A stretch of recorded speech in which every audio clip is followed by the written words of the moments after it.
Ikansingiza urwabyaye mama, Rwanda rwiza, Rwanda rw'imisozi, u Rwanda rwacu rw'ibiyaga n'ibirunga ibiriza boroma, ibihumbi byiza by'u Rwanda mirambi myiza y'iwacu amata meza adatemba ibibaya bikina inyange ku mugoroba inyana zitashye ibihumbi byiza by'u Rwanda ibiyaga byiza by'iwacu hari ikivuna cyahawe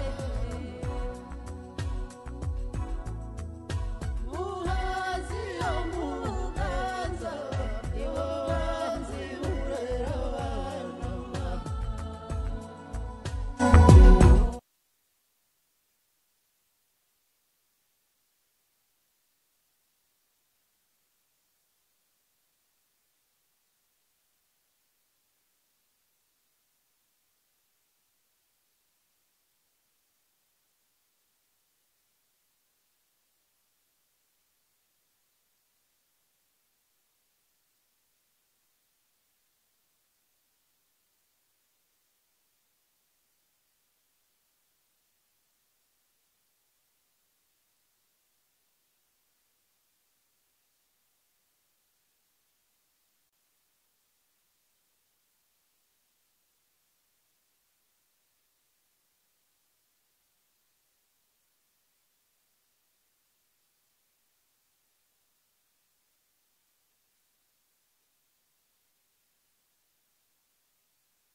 Democracy dies in darkness. Democracy dies in darkness. That's like a summary of the 9 pages I prepared for presentation.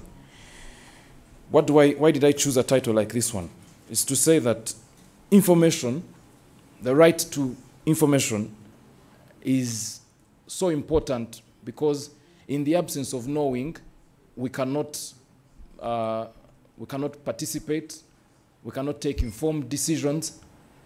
And even when the right to information has largely been defined to mean or include or imply being able to ask for and receive information, I would like to invite this discussion to consider the idea that access to information of itself also means and should include the right to express oneself. Because if it's just about getting what is there and I cannot put out what I think, then what access to information am I granting to those who are listening to me and not just what I'm receiving from the population? Having said that, there are the 3 main parts that I'd like to highlight here in terms of how social media or media broadly has influenced African leadership. For me, that would be a fairly simplistic view, a bit of a simplistic outlook on that question. And so I'll split it in 3 parts. 1, what I see as the dividends of access to information. 1, obviously, is enlightened citizens. In a situation where you do not know, you cannot engage from an informed perspective. The second one is platforms for expression of ideas and views. I think I do not have to gainsay this, that from social media and even mainstream media, you see that many citizens are able to express themselves and put out what it is that they think, and therefore form a communication link with their leadership, their various leadership, appointed or elected. Exposure to different cultures and setups. For example, I did not know many things that happen in different places on the African continent, but as a result of the growing digital and media footprint, we're able to be exposed to different setups and cultures. Like my brother noted in his own paper, it eases mobilization and organization of citizens, and also affords citizens the ability to check power and authority. You're able to question and put leaders on the spot through these platforms.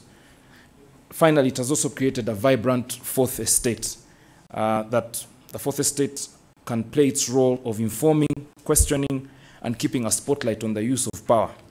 The media affords both the duty bearer and the rights holders a space within which to hold discussions and debates over matters of interest. A free media, in summary, makes for a healthy democracy. I'll just say that again before I move to the second part. A free media makes for a healthy democracy. The second thing is opportunities for bolstering access to information. I think that we've had a digital revolution.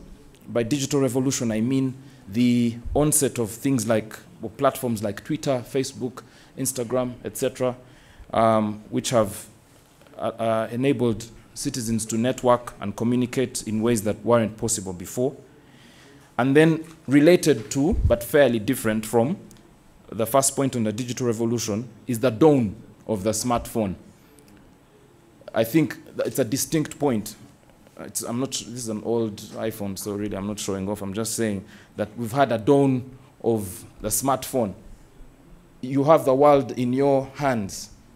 At a click of a button, you can access just about anything and, you know, inform yourself, retrieve information, literature, etc., and inform yourself. This has also enabled the fourth point, which is citizen journalism.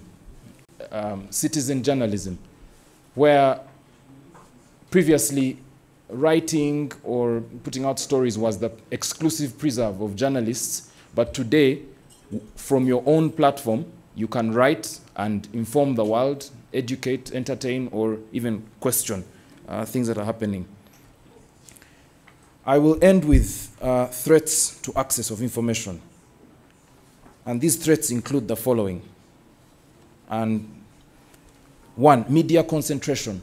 You have 5 media outlets. I do not know what the case is in our host country here, but you have, say, 5 media outlets, but the directorships are condensed into 1 or 2 owners, which means that the spectrum which you would expect of having many outlets is then defeated because you're only having one view being propagated. That's media concentration.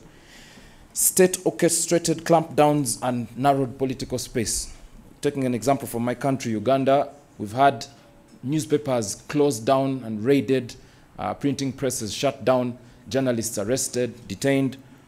And this can lead to a third issue, which is self-censorship, where both citizens, because of the fear of repression, or even media houses, censor what they say, and so they cannot actually benefit even when there's been an improvement. The second last thing is a poor reading culture. Not many people read in these fledgling democracies of ours, and so engagement is usually not deep, not founded on a particular, information. And finally, the cost of information is also a problem. Data costs are still high because these companies, telecos, are interested in profits and they're not charity organizations. And the mobile phone itself is also not a cheap thing for the ordinary African citizen. I want to leave one thought with you and conclude. My paper makes recommendations for you to read, recommended reading. I hope you can look at that to appreciate better. But I'd like to end with, I want to provoke some thoughts here. Should we, as Africans or as African leaders, think of legislating access to information? I think there are things that should not be legislated. Just like there's a problem with legislating morality, I think we should not legislate how I use my mouth, my ears, my eyes, because in fact, when you try to legislate access to information, more often than not, it turns out that you're blocking access to information or expression in itself. And I'll just refer to the Computer Misuse Act of Uganda. The Computer Misuse Act of Uganda, which I have challenged in the Constitutional Court of Uganda, has a section 25, which establishes the offense of an offense called offensive communications. If you type something and post it that is not, does not bode well with the powers that be, you have committed the offense. It's not defined, it's vague, it's broad. Anybody can be charged with this offense. And I think that that's one major effect, the paranoia that this has caused to African leaders, the paranoia with which they've responded to this digital revolution is a problem. And I would borrow from, in ending, Justice Mulenga of Uganda, who said that no government has the capacity, competence, or right to constrain the liberty to speak for one group and allow another group the liberty to speak, because they just do not have that competence. Everybody should be allowed. Information should be like a market. Even when 5 people are selling tomatoes, you finally choose which market vendor you want to choose from. Let everybody speak. The population will choose what we want to hear from. And that way, I think that we'll be able to improve the dividends we get from the information in implementing democracy in Africa. Thank you.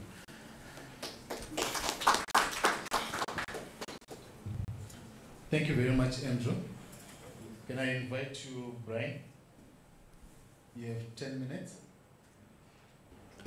Thank you, Chairperson. Thank you, colleagues. I thought to start in 2 obscure places. All dissertations start with the abstract. Amilcar Cabral said a few things that I want to use to preface my interventions. He said, hide nothing from the masses of our people, tell no lies. Expose lies whenever they are told, mask no difficulties, mistakes or failures, claim no easy victories. Then he says, we must practice revolutionary democracy in every aspect of our party life. Every responsible member must have the courage of his responsibilities, exacting from others a proper respect for his work and properly respecting the work of others. He says, always bear in mind that the people are not fighting for ideas, for the things in anyone's head. They are fighting to win material benefits, to live better and in peace, to see their lives go forward, to guarantee the future of their children. Then he says, no matter how hot the water from your well is, it will not cook the rice. It will not cook your rice. And then he says something else. He says the colonists usually say that it was they who brought us into history. Today we show that this is not so. They made us leave history, our history, to follow them right at the back, to follow the progress of their history. And then he also says we must act as if we answer to, and only answer to, our ancestors, our children, and the unborn. And I want to conclude with a quote he gives. Amilcar Cabral says, national liberation is necessarily an act of culture. Colleagues, I'm active on social media,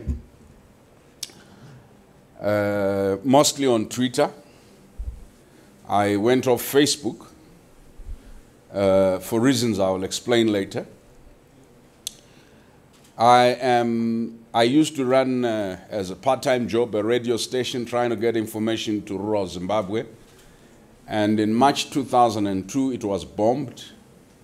The 5-bedroomed house remained just a crater for the work we're trying to do. So I have a background on how governments try to constrain access to information. I wish, though, since a compelling case has been made regarding the right and its benefit, this discussion would not be complete if we do not apply our minds to the other aspects. I wish to suggest first that no piece of information is ever neutral. Only Africans peddle information aimlessly. There is something called Cambridge Analytica, which made a sterling intervention in elections in Kenya and elsewhere, and made significant use of social media. We know that before the US House, there are discussions about how allegedly Russia used social media and other means to manipulate the outcome of the American presidential election. I want you to note, the American presidential election manipulated by Russians using social media. This is one of the world's most advanced, technologically advanced nations, crying foul over the possibility of that manipulation. We also know for a fact that young jihadists that are fighting in Syria and elsewhere, including our own Al-Shabaab, Boko Haram and co, do a lot of fundraising using online platforms. We should not be blind to the fact that the xenophobia that has been transacted, or actually the term should be Afrophobia transacted against our people by other Africans, has used this tool to recruit. We must be careful in describing tools, whether it's a ballpoint pen, a cooking pan, or a pot, not to over-essentialize the tool at the risk of dealing with the fundamentals. And what are those fundamentals? To date, social media has not critiqued the fundamental structural crisis of power inequity on the continent. And that power inequity is not between bellicose states, kleptocratic politicians, and the citizens only. Social media has not sufficiently engaged the inordinate power of corporations, some who are dumping pollutants into water, into forests, in Ivory Coast, in the Congo, and elsewhere. Social media has not sufficiently mobilized platforms to critique intrusive behavior of donors that undermine not only national sovereignty, but the very essence of freedom, which is the ability of any people to self-determine. So the utility of the tool has been limited by its depoliticization, or the creation of a narrow political enclave. A narrow political enclave focused on only this, that if we can eloquently describe the excesses, the inelegance of our governments or of our political leadership, if we can confirm that the problem of Africa is not its historical encirclement by colonialism, that there is no relationship at all between activities of Western nations and our countries. If we can confirm that our fundamental problem in the Great Lakes, our fundamental problems in the Horn, our fundamental problems in the Sahel, our fundamental problems are only the result of our leaders, then social media becomes a tool of freedom.